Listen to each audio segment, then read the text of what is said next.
Hello दोस्तों, कैसे हो? आपका इस वीडियो में बहुत बहुत स्वागत है। धन्यवाद हमारा ये वीडियो देखने के लिए। इस वीडियो को आखिर तक ज़रूर देखें, इसको समझें। आप अगर ऐसे किसी व्यक्ति को जानते हैं जिसको इस बीमारी का आपको लगता है हो सकती है, उसे शेयर ज़रूर करें, क्योंकि इससे उसे देखने से बहुत राहत मिलेगी। आज अगर आप लड़की हैं या किसी टीनेजर की मदर हैं या आपके फैमिली में कोई टीनेजर है, तो ये बहुत ही कॉमन प्रॉब्लम है उन सब के लिए जो आजकल हमने जो लाइफस्टाइल चेंजेस हो गए हैं, जो हमारे खाने पीने में बदलाव हो गए हैं, उसकी वजह से एक बड़ी बीमारी का उन लड़कियों को, उन बच्चियों को सामना करना पड़ता है। और देखा जाए तो ये केवल बच्चियों की बीमारी नहीं है, इसकी शुरुआत वहाँ से होती है, लेकिन ये चलता आपके साथ पूरी ज़िंदगी है। ये होता है पॉलीसिस्टिक ओवेरियन सिंड्रोम। हाँ दोस्तों, मैं PCOS यानी पॉलीसिस्टिक ओवेरियन सिंड्रोम के बारे में बता रही हूँ। आपने आजकल इसके बारे में बहुत सुना होगा, बहुत पढ़ा होगा, लेकिन हो सकता है आपको इसके बारे में डिटेल ना पता हो, या आपको ये ना पता हो कि ये क्यों हो रहा है, कैसे हो रहा है, या आप इससे कैसे बच सकते हैं। बहुत सोचने वाली बात है कि आजकल इंडिया में अगर आप देखेंगे तो हर 10 में से एक लड़की को ये बीमारी है, पॉलीसिस्टिक ओवेरियन सिंड्रोम। है ना अचंभे की बात? क्या पता उन 10 लड़कियों में से जो एक लड़की को ये बीमारी है, हो सकता है वो आपकी बेटी ही हो, या आपकी बहन हो, या आपकी माता हो। तो आप अगर ये वीडियो देख रहे हैं तो उन्हें ज़रूर कहें कि वो ये वीडियो देखें। पॉलीसिस्टिक ओवेरियन सिंड्रोम में क्या होता है, वहाँ जो हर महीने एग बनना होता है एक महिला के शरीर में, वो नहीं बन पाता है किसी कारणों से। क्या कारणों से? उसके शरीर में हार्मोनल बदलाव होते हैं।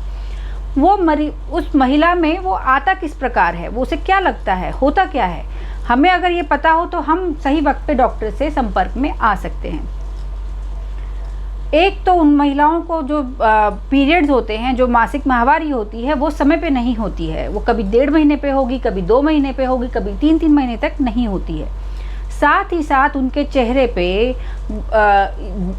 हल्के फुल्के ज़्यादा बालों की ग्रोथ होने लगती है, कोर्स बाल आने लगते हैं, जैसे कि थोड़ा आदमियों में दाढ़ी होती है उस प्रकार की, या छाती पे बाल आने लगते हैं, या पेट पे ज़्यादा बाल आने लगते हैं। तो ये दो तो समस्याएं उनकी नज़र आती हैं। तीसरी समस्या उनकी अल्ट्रासाउंड में नज़र आती है। वो आपको तब पता चलेगा जब आपके डॉक्टर ने आपको अगर अल्ट्रासाउंड लिखा है और आप अल्ट्रासाउंड कराते हैं, तो उसमें आपकी ओवरी में एक पॉलीसिस्टिक ओवरी जैसा दिखाई देता है। उसके लिए वो डॉक्टर आपकी रिपोर्ट पढ़ेंगे, समझेंगे। समझने वाली बात क्या है इसमें, अगर आपके अल्ट्रासाउंड आप नहीं करा रहे हैं, और ये जो मैंने 2 चीज़ें बताई हैं कि आपको पीरियड समय पे नहीं हो रहे हैं, और आपके चेहरे पे या छाती पे या पेट पे या ऐसी जगह बाल आ रहे हैं जैसे मेल पैटर्न के बाल होते हैं, तो आप कह सकते हैं कि ये आपको पॉलीसिस्टिक ओवरी सिंड्रोम है। अब ये क्यों होता है और आजकल क्यों बढ़ गया है? आजकल हम लोगों में इनएक्टिविटी की तरफ झुकाव ज़्यादा हो गया है। हमें हर चीज़ में हर चीज़ हमारे लिए ईजीली अवेलेबल है। हम साइकिल चलाने की जगह या पैदल जाने की जगह हम स्कूटी लेके जाते हैं, कार लेके जाते हैं। हर छोटे मोटे काम के लिए हमें असिस्टेंस मिल जाता है।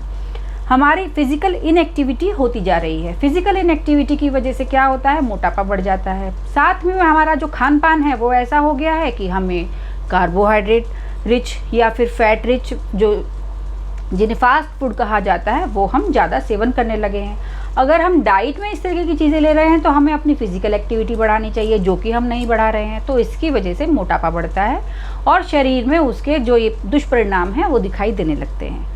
अब आप ये सोचिए कि इससे आप निजात कैसे पा सकते हैं, क्योंकि ये कोई ऐसी बीमारी नहीं है जो 5-10 दिन के लिए हुई और ठीक हो गई। ये तो आपके साथ पैदाइशी है। कुछ लोग बहुत मोटे होते हैं फिर भी उनको ये बीमारी नहीं होती है, और कुछ लोग मीडियम मोटे होते हैं हल्के फुल्के से, उनको ये नज़र आने लगती है, क्योंकि इसका रोल आपके जीन से संबंधित है। अगर आपके परिवार में आपकी माताजी को, पिताजी को, या जो आपके ब्लड रिलेटेड रिलेटिव्स हैं उनमें से किसी को डायबिटीज़ है, तो आपको ये बीमारी होने की संभावना ज़्यादा होती है। इसमें आपका मोटापा होता है। जैसे मोटापा बढ़ने लगता है तो आपकी ये जो जीन्स आप लेकर आए हुए हो अपने बड़ों से, वो जीन्स उस तरीके से काम करने लगती हैं कि अब आपको वो ये बीमारी देने लगती हैं। अगर आप पतले रहते हैं, एक्सरसाइज करते रहते हैं, तो शायद आपको पता भी ना चले कि आपको ये बीमारी है। लेकिन अगर आपने अपने शरीर को मौका दे दिया, मोटा कर दिया, आपके डाइटरी हैबिट ख़राब हो गई है, आपकी लाइफस्टाइल ऐसी है कि आप कुछ एक्सरसाइज नहीं कर पा रहे हैं, फिजिकल इनएक्टिविटी है, बैठे रहते हैं, तो ये आपको उभर के आने लगती है। अब इसके लॉन्ग टर्म परिणाम भी हैं। आप सोचेंगे कि केवल पीरियड ही तो टाइम से नहीं हो रहे हैं, क्या फ़र्क पड़ता है, या हल्के फुल्के बाल हो रहे हैं वो तो हम पार्लर पे जाके ठीक करा लेंगे, है ना। लेकिन अगर आपने इस बीमारी को नज़रअंदाज किया तो डेफिनेटली आगे चल के आपको बड़ी बीमारियां हो सकती हैं। जैसे आपको खुद को डायबिटीज़ हो सकती है, आपको प्रेगनेंसी होने में दिक्कत हो सकती है, आपको आगे चल के इसमें कैंसर तक होने की संभावना बढ़ जाती है। तो अगर आपको इन सब चीज़ों से दूर रहना है तो आप इस बीमारी का नाम सुन के डरिए मत। एक चीज़ है, इसका रामबाण इलाज कह सकते हैं उसको, अगर आपने वो अपना लिया तो आपको ये बीमारियां छू भी नहीं पाएंगी और आपको पता भी नहीं चलेगा कि आपको ये पॉलीसिस्टिक ओवरी है भी। आपको केवल और केवल अपनी ज़िंदगी में एक बदलाव लाना है, वो है रेगुलर एक्सरसाइज। डेली आपने कम से कम 30 से 45 मिनट ऐसी एक्सरसाइज करें जिसमें आपका पसीना खूब निकले, जिसमें आपके दिल की धड़कन तेज़ हो, आपको खुद को महसूस हो। आप रस्से कूद सकते हैं, आप वॉकिंग, ब्रिस्क वॉकिंग कर सकते हैं। ब्रिस्क वॉकिंग मतलब इतना तेज़ कि बस उसके बाद दौड़ना ही संभव है, या आप जॉगिंग कर सकते हैं, या आप जुम्बा कर सकते हैं। इस तरीके से आप इन तरीके की एक्सरसाइज को अगर आप डेली एक नियम बना के, दवाई समझ के डेली कम से कम आधा घंटा करने लगें तो आपको ये बीमारियां छू भी नहीं पाएंगी, आपको किसी दवाई की ज़रूरत नहीं पड़ेगी और आप बहुत मज़े से अपनी ज़िंदगी का आनंद ले पाएंगे। वरना आप जानते ही हैं, एक बार डायबिटीज़ अगर किसी को हो गई तो फिर उसके खाने पीने में इतना बदलाव करना पड़ता है, वो अपने जीवन का आनंद भी नहीं ठीक से ले पाते। तो ये मैं आपको ये वीडियो कैसा लगा, आपकी जानकारी में अगर कोई ऐसी बच्ची है या ऐसी कोई माता बहन है, उन्हें ये वीडियो ज़रूर दिखाएं, उन्हें प्रोत्साहित करिए, उन्हें कहिए, उन्हें समझाइए कि बार बार एक्सरसाइज करते रहें, डेली एक्सरसाइज करें।